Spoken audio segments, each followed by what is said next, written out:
gabi. Masarap naman tong ulam. Oh, oh. Pinangat. Ihalo natin yung gabi. Para kumalat yung gata.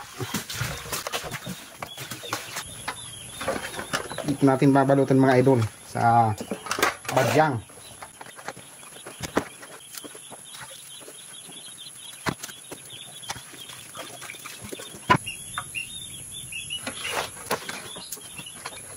Matagal na proseso. Ito na yata ang pinakamahirap na kukontent ko. Ito na.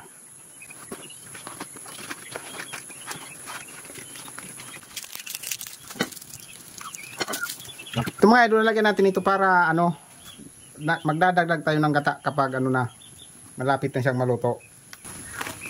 Dito natin padadaanin yung gata. Then maglalagay tayo ng sapin mga idol para hindi matutong yung ilalim niya. Kaya mga idol, hinugasan natin ito.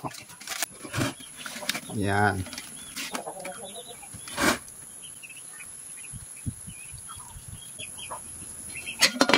Yan, malapit ang maluto yan mga idol.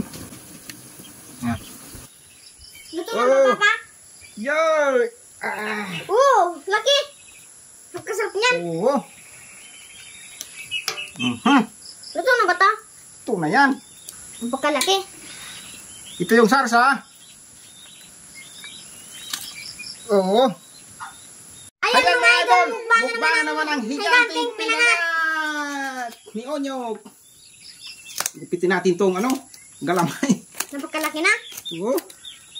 So yan. Ganito palang pagluto nito. So yan. Open. Mainit. Yan. Uy. Ang laki talaga.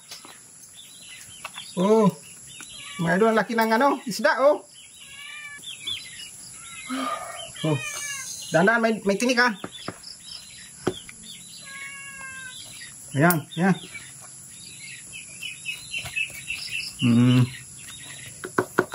Maraming salamat po Panginoon sa binigay niyong pagkain ngayong araw sa higanting pinangat.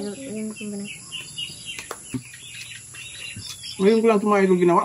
Ngayon ko lang try, napakasarap.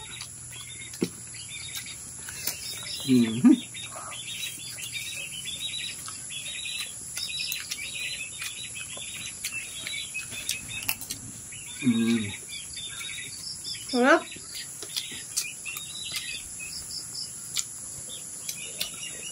Napakasarap mga idol pala ng ano, pinangat na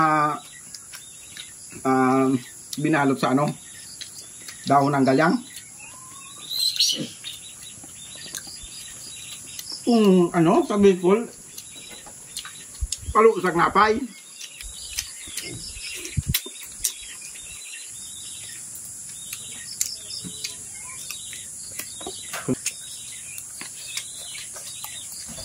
Masarap ka Onyok, ha? Siyempre. Pinangat pa.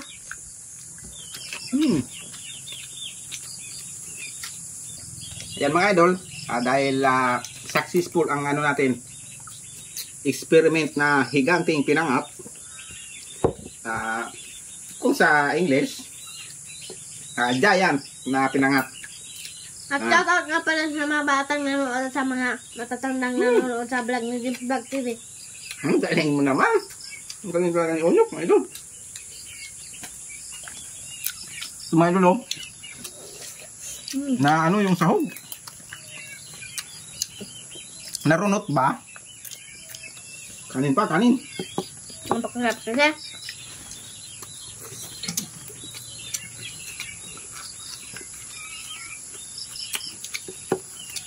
Anghang.